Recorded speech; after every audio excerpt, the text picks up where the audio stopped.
Special court রায় দেন, যেটা section 173(8) CrPC, তখন CrPC ছিল, এখন তো বিএনএস হয়েছে, সেই চার্জশিটে পার্থ মানিক, প্রাক্তন ওএসডি প্রবীর বন্দ্যোপাধ্যায় এর নাম দেওয়া হয়েছিল স্পেসিফিকভাবে। বুঝুন, মানে মানিকবাবু অ্যাপয়েন্টমেন্ট দিয়ে দেন এসএমএসের মাধ্যমে। আমি কেন বারবার বলছি যে এসএমএসের মাধ্যমে অ্যাপয়েন্টমেন্ট ইস্যু হয়েছিল, আপনি একটু শুনবেন।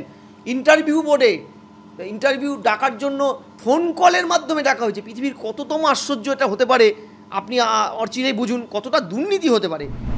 অমৃতা সিনহার সরকারের বিরুদ্ধে বা অভিষেক ব্যানার্জির বিরুদ্ধে একাধিক যে বেআই দুর্নীতির অভিযোগগুলো, তার মামলার শুনানি করছে বলে তার হাজব্যান্ডকে ধরে টানাটানি করলেন যাতে তার মুখ বন্ধ করে দেওয়া যায়। ঠিক আছে, আমফানে বাড়ি এসেছে, ত্রিপল এসেছে, তৃণমূলের কোটিপতি সমস্ত নেতাদের বাড়িতে পাওয়া গেছে, শাহজাহানের গোডাউনে পাওয়া গেছে।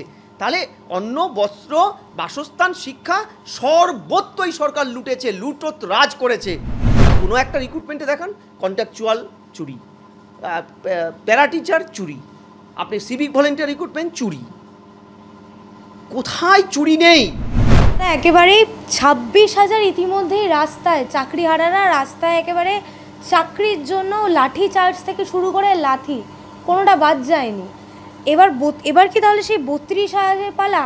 আবারও শুনানি পিছালো, পরবর্তী ডেট দেওয়া হলো, কিন্তু একেবারেই আইনজীবী কিশোর দত্ত তিনি আদালতে একটি সওয়াল করেন যে একক বেঞ্চে শুনানির ক্ষেত্রে অনেক তাড়াহুড়ো করা হচ্ছে না, বিচারপতিদের আরও জিজ্ঞাসাবাদের প্রয়োজন রয়েছে। এর কারণটা কি বলে মনে হচ্ছে? কারণ কি প্রাথমিক যে শিক্ষা সেখান থেকে একটি সুপ্রিম কোর্টের রায় রাখা হয়েছিল, হাইকোর্টের রায় রাখা হয়েছিল যে প্যানেল নাকি ইতিমধ্যেই প্রকাশ হয়েছে। প্যানেল কোথায়?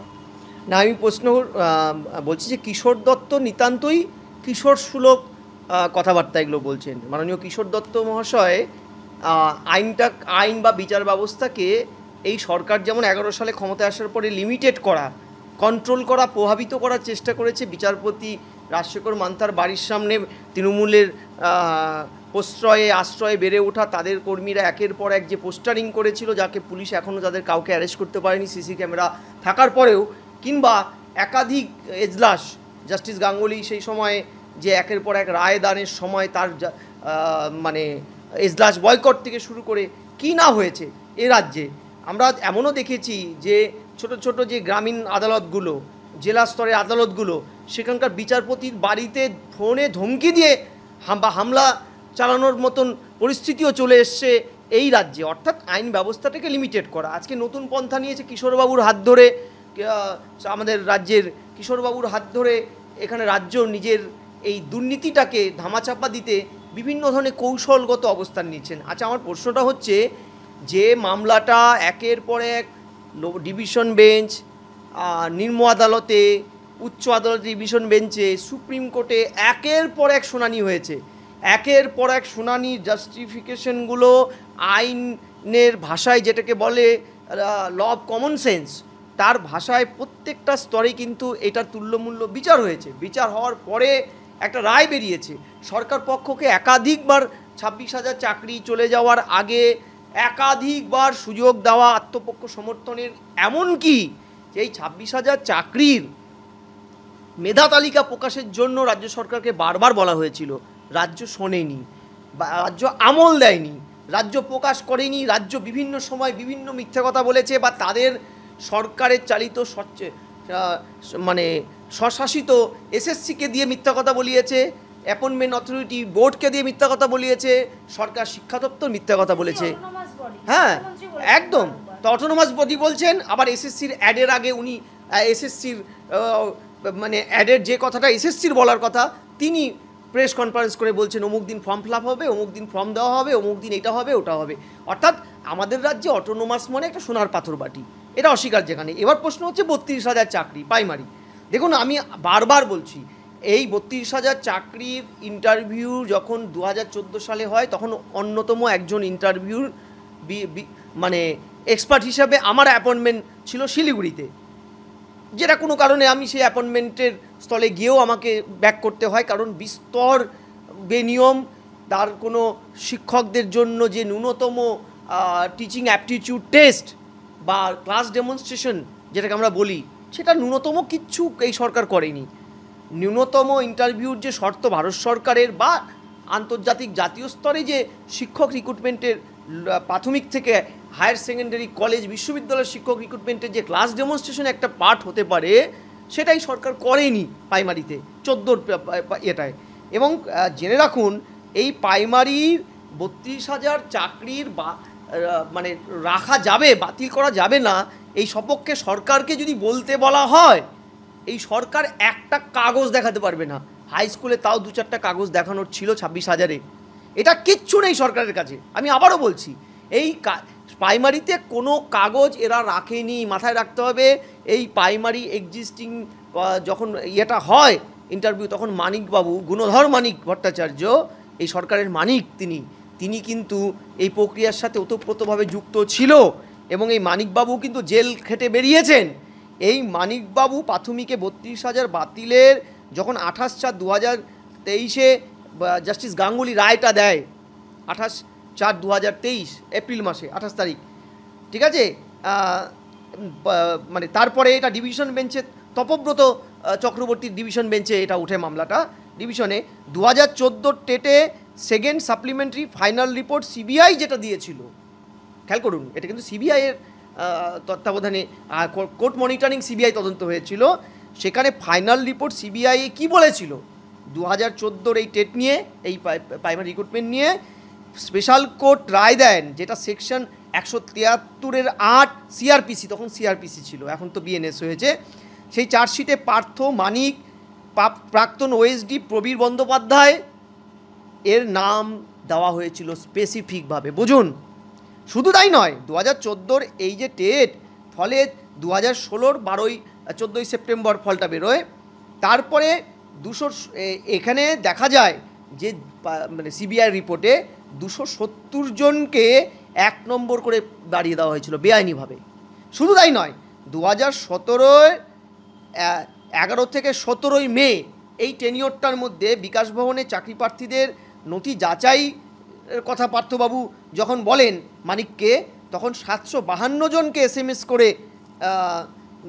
মানে ইয়ে করেন, মানে মানিকবাবু অ্যাপয়েন্টমেন্ট দিয়ে দেন SMS-এর মাধ্যমে। আমি কেন বারবার বলছি যে SMS-এর মাধ্যমে অ্যাপয়েন্টমেন্ট ইস্যু হয়েছিল, আপনি একটু শুনবেন। ইন্টারভিউ বোর্ডে ইন্টারভিউ ডাকার জন্য ফোন কলের মাধ্যমে ডাকা হয়েছে। পৃথিবীর কততম আশ্চর্য এটা হতে পারে, আপনি অচিরেই বুঝুন কতটা দুর্নীতি হতে পারে। শুধু তাই নয়, যাদের ফোন নম্বর চেঞ্জ হয়ে গেছিলো তাদের আর খুঁজেও পাইনি, আসেওনি, তাদের জানানোও হয়নি। 2017 নভেম্বর শিক্ষামন্ত্রীর ওএসডিকে আরও 269 জন চাকরি প্রার্থীর তালিকা দিতে বলেন। মানিকবাবুর নির্দেশে এদের অ্যাপটিটিউড টেস্টের নম্বর শিটের নাম্বার বাড়িয়ে দেওয়া হয়। তাহলে এই যে একের পর এক আপনারা দেখছেন চিত্রনাট্যটা প্রাইমারিতে রচনা হয়েছিল, এটা সামান্য বললাম, এটা সিবিআইয়ের চার্জশিটে উঠে এসছে। এবং সেই জায়গায় দাঁড়িয়ে আজকে কিশোর দত্তকে সরকারের হয়ে বেআইনিভাবে মিথ্যাচার করতে হয়েছে বিচারপতিদের বিরুদ্ধে, তাই কি? তাহলে এই রিপোর্টগুলো কি, সিবিআইয়ের যে রিপোর্টগুলো, এগুলো কি মিথ্যা কথা? পার্থবাবু আর মানিকবাবু দিনের পর দিন জেল খাটছেন কিসের ভিত্তিতে? ধারণার ভিত্তিতে। এত বড় নির্লজ্জ সরকার। আইন ব্যবস্থা যেটা জাস্টিস, আমাদের সংবিধানে লিবার্টি, তারপরে মত প্রকাশের স্বাধীনতার থেকে শুরু করে সব কিছুর ঊর্ধ্বে রাখা হয়েছে আমাদের জাস্টিসকে। সেই জাস্টিসকেই সরকার মানে না, সুপ্রিম কোর্টের অর্ডার মানে না, হ্যাঁ, হাইকোর্টের অর্ডার মানে না। সুপ্রিম কোর্ট কি কোনোদিনও সিডি গ্রুপকে ভাতা দিতে বলেছে? সরকার দিয়ে দিচ্ছে জনগণের ট্যাক্সের টাকায়। অর্থাৎ একটা সরকার যখন বিচার ব্যবস্থাকে লিমিটেড করতে চায়, বিচারপতিদের বিরুদ্ধে বিষোদ্গার করে, বেআইনিভাবে তাদের চরিত্র হনন করতে চায়, জাস্টিস অমৃতা সিনহার সরকারের বিরুদ্ধে বা অভিষেক ব্যানার্জির বিরুদ্ধে একাধিক যে দুর্নীতির অভিযোগগুলো, তার মামলার শুনানি করছে বলে তার হাজব্যান্ডকে ধরে টানাটানি করলেন যাতে তার মুখ বন্ধ করে দেওয়া যায়। এইটা একটা সরকারের পলিসি চলছে। সেই পলিসিতে আজকে 26,000-এর চাকরি চলে গেছে। আমরা দেখলাম সেই ছেলে মেয়েগুলো রাস্তায় বসে আছে। আজকে 32,000 চলে যাবে, আবার 2017 সালের প্রায় সেটা 27 থেকে 28,000 সেটাও চলে যাবে, কারণ সরকার এগুলো কোনোটাই আইন মেনে করেনি। প্রায় মুখ্যমন্ত্রীর ক্যাবিনেটে 46টা দপ্তর, কোনো দপ্তরে দুর্নীতির বাইরে থাকিনি, এটা আমার কথা নয়, হাইকোর্টে প্রত্যেকটা দপ্তরের বিরুদ্ধে মামলা চলছে। আমাদের বেসিক যে মৌলিক অধিকারটা, খাদ্য, বস্ত্র, বাসস্থান, শিক্ষা, এই যে মৌলিক অধিকারগুলো এই রাজ্যে কোথায় চলে গেছে, কোথায় কোন দুর্নীতির অতলে ভুলুণ্ঠিত হয়েছে।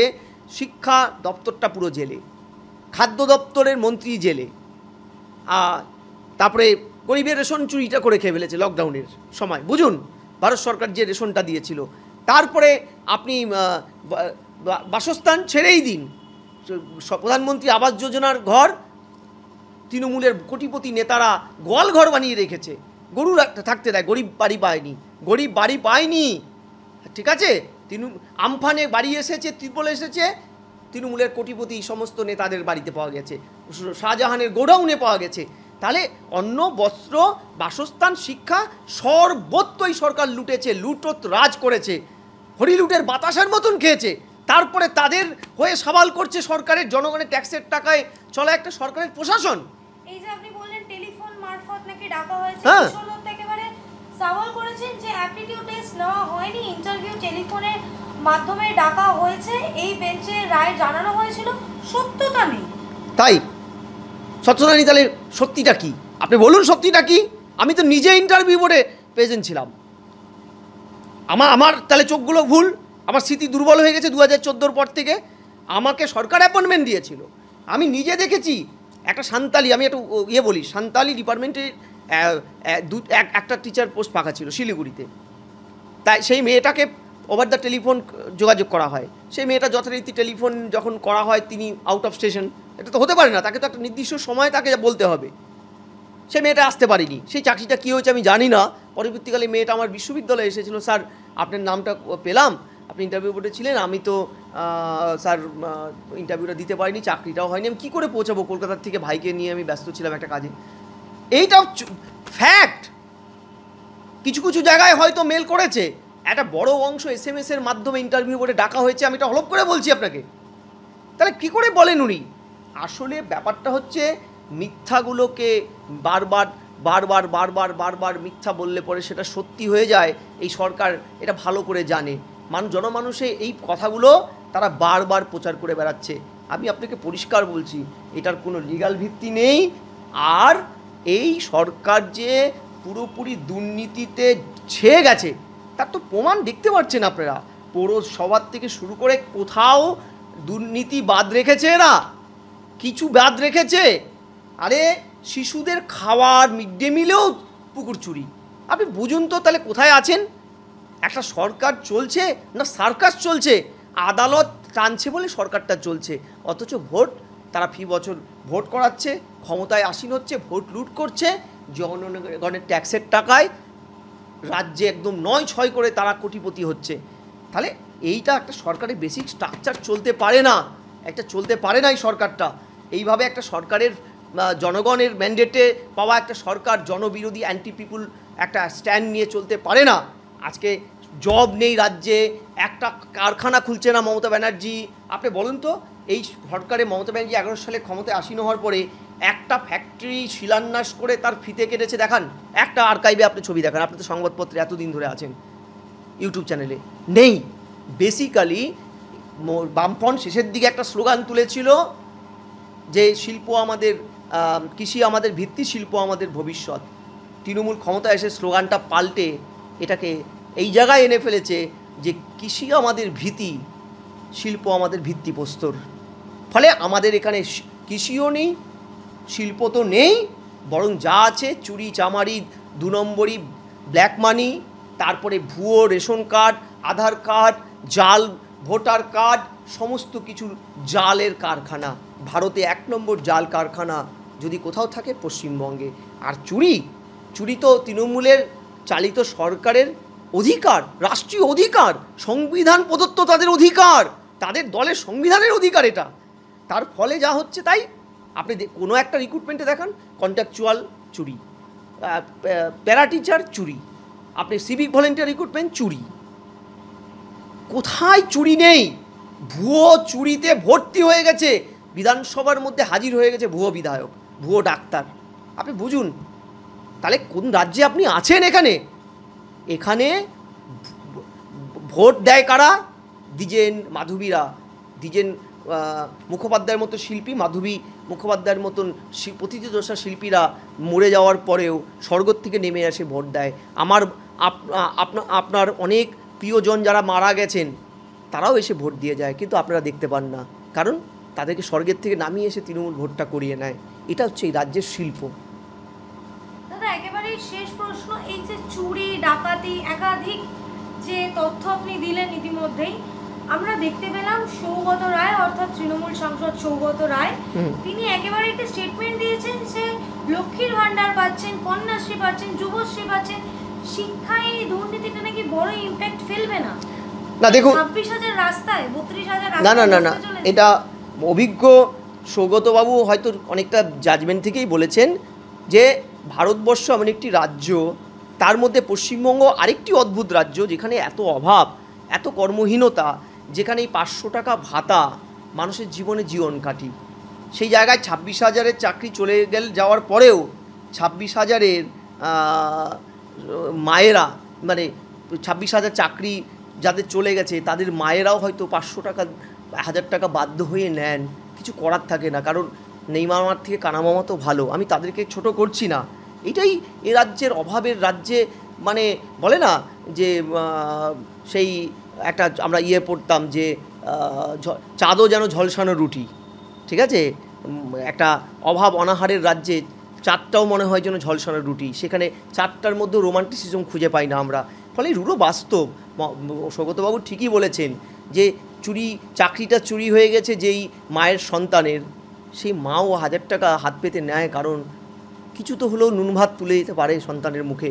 ফলে মমতা ব্যানার্জি জানে ভাতাজীবী করে রাখা বাঙালিকে তিনি ভোট ব্যাংকে অন্তত তার ফল পাবে। আমি জানি না যে হ্যাঁ, ভাতা একটা শিল্পের পর্যায়ে নিয়ে চলে গেছে। দেখছেন না, সিডি গ্রুপের চাকরিটা চুরি হয়ে গেল, চাকরি চলে গেল, ওদের ভাতার সার্টিফিকেট হাতে দিয়ে দিল। রাজ্যে পলিসিটাই হচ্ছে অল্প কিছু দিয়ে মানুষগুলোর মুখ বন্ধ করে রাখা, ভোটের আগে তাদেরকে একটা করে ঘুষ দেওয়া। প্রশ্নটা হচ্ছে ভাতা নিয়ে কারো অবজেকশন নেই, আপনি পার্মানেন্ট কিছু চাকরি দিন, যাদের ভাতার প্রয়োজন, যারা চাকরি পাবে না, দিতে পারবেন না, তাদের ভাতা দিন, যারা চাকরি পাবে এলিজেবল তাদের চাকরি দিন। কিন্তু সেটার পথে কিন্তু সরকার এগোচ্ছে না। সরকার ভাতা দেবে, ডিএ দেবে না, ভাতা দেবে, চাকরি দেবে না, ভাতা দেবে, আপনাকে উন্নয়ন করবে না, ভাতা দেবে, রাস্তা বানাবে না, ভাতা দেবে, পরিযায়ী শ্রমিক বানাবে আপনাকে, তথাপি আপনার ডেভেলপমেন্ট করবে না। এইটাই সরকারের সার্বিক পলিসি। ধন্যবাদ।